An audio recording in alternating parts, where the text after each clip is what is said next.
Hi, I'm Samantha Hartley. Welcome back to the Profitable Joyful Consulting Podcast. This is season 2. In season 1, we covered what I consider to be the fundamentals. And in this season, I plan to cover what I call business growth strategies.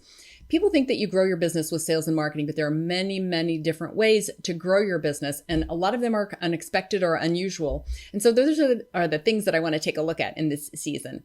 And the first one is, for today, I want to talk about habits. I don't know that a lot of people would consider it to be an obvious thing to say that the way you're going to grow your business is with habits. But this is one of the things that I've seen make a big difference in my clients' businesses and in mine as well. A couple of years ago, I saw a presentation by BJ Fogg, who is the author of the book Tiny Habits. And at the time, he was just talking about the concept of habits that he was working with at Stanford University.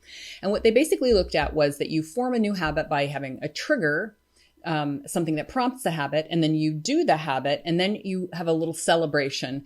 And he talked about that as the recipe for creating new habits.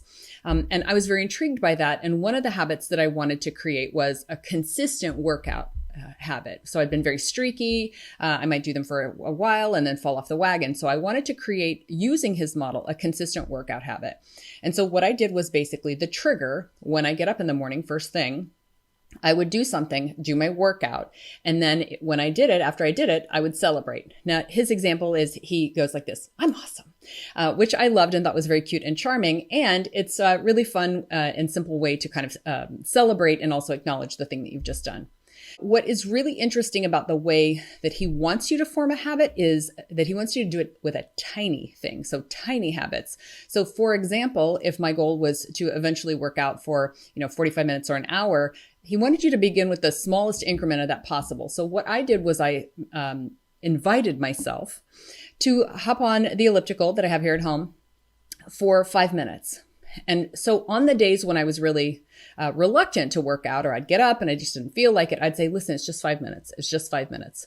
Well, the beginning of forming a habit is usually the hardest part. And so what I did was I'd get up, I would do my 5 minutes. Some days I kept strictly to the 5 minutes, but most days, I'd do 10 or so, and then I'd hop off and go about my day with a celebration, of course. And then what happened next was really interesting. By a few months into it, I was already working out for 25 minutes. Even though I promised myself, you only have to do 5 minutes, I'd do for 25 minutes and it was just fine, really easy. And then eventually I was doing 45 minutes per session, working out very consistently. And that was how I created this workout habit. And I was really, really amazed, first of all, by how easy it had been, because definitely doing anything for 5 minutes is really easy. But also by, I surprised myself in that this wasn't a thing that I thought that I could do consistently, because my pattern in the past had been to be so streaky with it.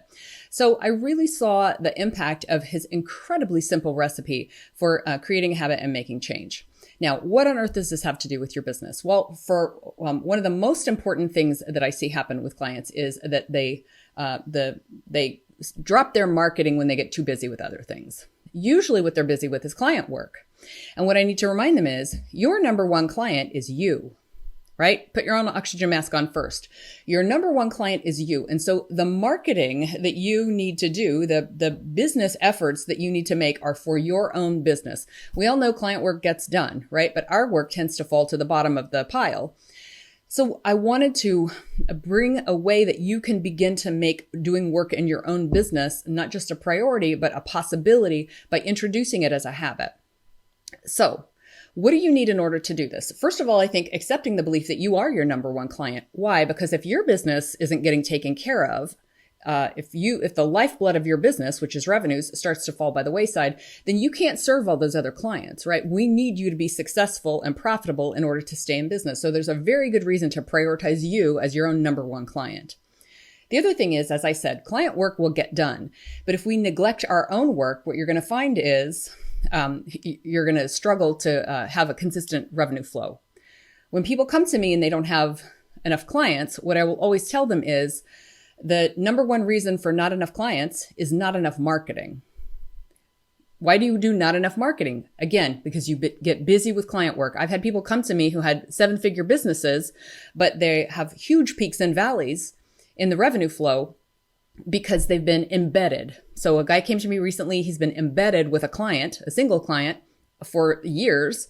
And so now he's actually, out of work and searching, that basically. Now, it's not that bad. But the point is, had he been consistently marketing throughout the time that he was embedded with that other client, he would have a pool of clients waiting for him, or potential clients at least waiting for him. So you want to be consistently marketing your business. And a great way to create consistency is to focus on your marketing for a set amount of time each day. Now, what I love is a 50-minute hour. It's an academic hour. When we teach school, a lot of times you'll notice that it goes 50 minutes because it's about the point where your attention span cuts off and you need to kind of take a rest and think about something else. I think all you need to market your business effectively and work on it well is to build this 50-minute a day habit. So how do you build a 50-minute a day habit? I think you start with the 5 minutes, just promising 5 minutes. My goal would be that you would get eventually to 50 minutes working on your business. But for me, in the beginning, when I was writing or doing work on my business, I would find that it was incredibly hard to focus for really long periods of time. And eventually, I got to the point where a lot of my day is spent working on my own business, way more than 50 minutes. There's client work as well, but a lot of the day is spent working on my business. And it's no longer as painful and difficult as it was back in the beginning.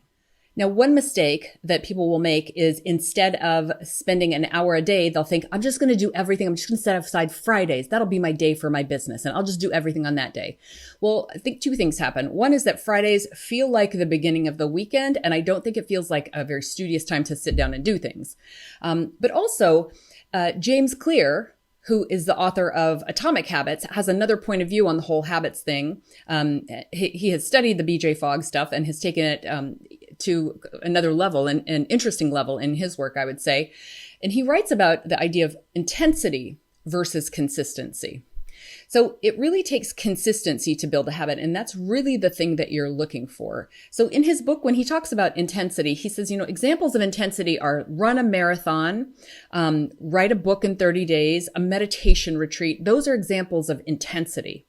But the thing that gets us to be able to do those things are the things that we do consistently. And that is, don't miss a workout for 2 years, write every week, and participate in daily silence. If you do that daily, then you're ready for a meditation retreat.